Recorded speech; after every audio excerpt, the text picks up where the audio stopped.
Hi friends, இன்றைக்கி நம்மளோட மணப்பெண் சமையலில் தும்ப கீரை குழம்பு செய்ய போகிறோம். இந்த கீரையோட ஸ்பெஷல் என்னென்னா ஃப்ரெண்ட்ஸ், இதை வந்து வருஷத்துக்கு நீங்கள் 2 தடவை சாப்பிட்டா போதும். அதுவும் மழை காலத்தில் முக்கியமாக சாப்பிடணும். முக்கியமாக பார்த்தீங்கன்னா இந்த கிளைமேட் சேஞ்ச் அப்போ வரக்கூடிய ஜுரத்தை இது நல்லா சரி செய்யும் ஃப்ரெண்ட்ஸ். அதனால் இந்த கீரை எப்படி செய்கிறதுன்னு பார்க்கலாம் ஃப்ரெண்ட்ஸ். இன்னும் நம்ம மணப்பெண் சமையலை சப்ஸ்கிரைப் பண்ணாதவங்க வீடியோ கீழே இருக்க ரெட் கலர் சப்ஸ்கிரைப் பட்டனை ப்ரெஸ் பண்ணுங்கள். பக்கத்தில் இருக்க பெல் ஐக்கானை கிளிக் பண்ணி ஆல் செலக்ட் பண்ணிங்கன்னா உங்களுக்கு மணப்பெண் சமையலோட நோட்டிஃபிகேஷன் கரெக்டாக உங்களுக்கு அப்டேட் ஆகும்.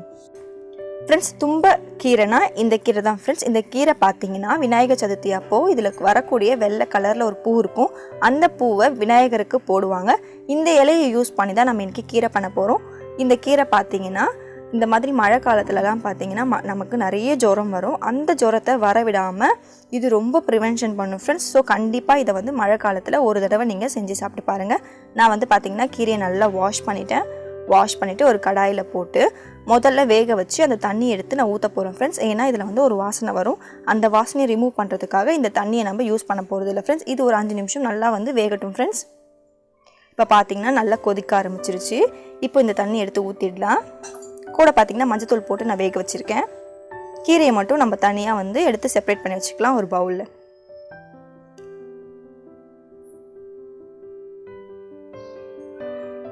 இப்போ பார்த்திங்கன்னா தும்ப இலைக்கீரை நமக்கு நல்லா வெந்துடுச்சு. இதை நம்ம ஒரு 2 டைம்ஸ் வந்து வாஷ் பண்ணிக்கலாம். இன்னும் இதில் வாசனை இருக்கும். அந்த வாசனையை சுத்தமாக நம்ம வந்து எடுக்கிறதுக்காக நல்லா நான் வாஷ் பண்ணி எடுத்து வச்சுக்க போகிறேன் ஃப்ரெண்ட்ஸ். இப்போ கீரை செய்ய போகிறோம். அதுக்கு கடாயில் ஒரு 2 ஸ்பூன் அளவுக்கு நான் எண்ணெய் விட்டுருக்கேன். அப்புறம் வெங்காயம் பார்த்திங்கன்னா நல்லா வந்து பெருசாக கட் பண்ணி எடுத்து வச்சுருக்கேன். அந்த வெங்காயம் பார்த்திங்கன்னா ஒரு 4 வெங்காயம் சேர்த்துக்க போகிறேன். பெரிய வெங்காயம் சேர்த்துட்டு எண்ணெயில் போட்டு நான் நல்லா வறுக்க போகிறேன்.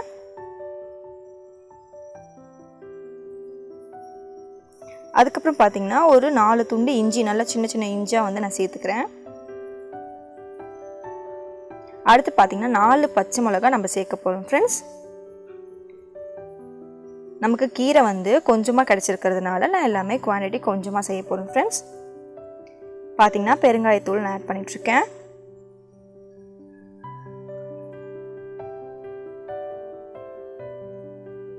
அடுத்தபடியாக நம்ம சேர்க்க போகிறது தக்காளி. நான் 2 பழமான தக்காளி ஆட் பண்ண போகிறேன்.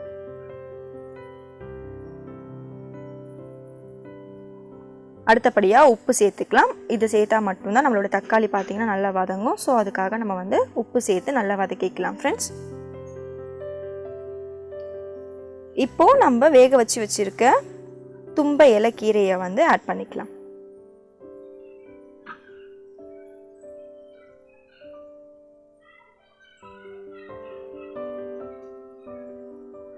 அடுத்தபடியாக பார்த்திங்கன்னா ஒரு பேன் வச்சுக்கோங்க. பக்கத்தில் வச்சுட்டு எண்ணெய் விட்டுக்கோங்க.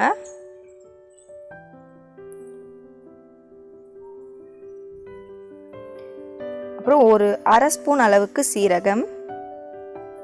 அடுத்தபடியாக பார்த்தீங்கன்னா ஒரு 1/4 ஸ்பூன் அளவுக்கு மிளகு. ஒரு ஸ்பூன் முழுசாக நம்ம வந்து தனியா ஆட் பண்ணிக்கலாம்.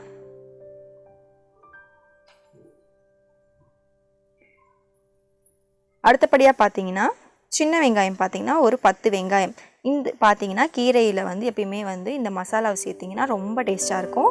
கீரைக்காக இந்த மசாலா பார்த்தீங்கன்னா ஸ்பெஷல். நீங்கள் எந்த கீரை செஞ்சாலும் இந்த மசாலாவை ரெடி பண்ணிக்கோங்க.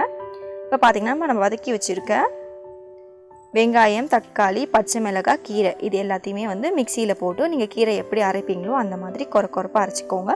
கூடவே பார்த்தீங்கன்னா ஒரு சின்ன புளி வந்து வச்சு அரைச்சிக்கோங்க ஃப்ரெண்ட்ஸ். அரைச்சிட்டு நம்ம வந்து ஒரு பவுலுக்கு மாற்றிடலாம். இப்போ கீரை மசாலா நம்ம எடுத்து வச்சுருக்கோம். அடுத்தபடி பார்த்திங்கன்னா காஞ்ச மிளகாய் எடுத்து வச்சுருக்கோம்.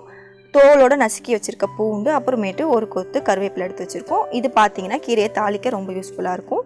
ஒரு பேனில் 3 ஸ்பூன் அளவுக்கு எண்ணெய் விட்டுட்டு நசுக்கி வச்சுருக்க பூண்டு, 1 ஸ்பூன் அளவுக்கு நம்ம வந்து கடுகு உளுத்தம் பருப்பு ஆட் பண்ண போகிறோம்.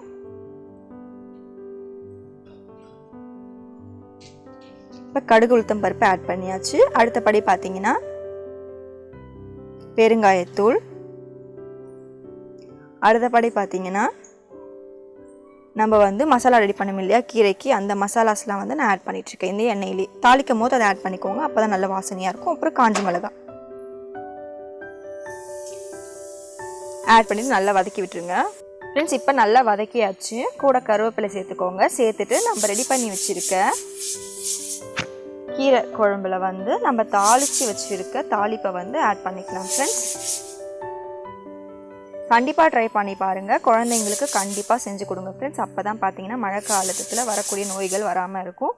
ட்ரை பண்ணி பாருங்கள் ஃப்ரெண்ட்ஸ். Bye friends.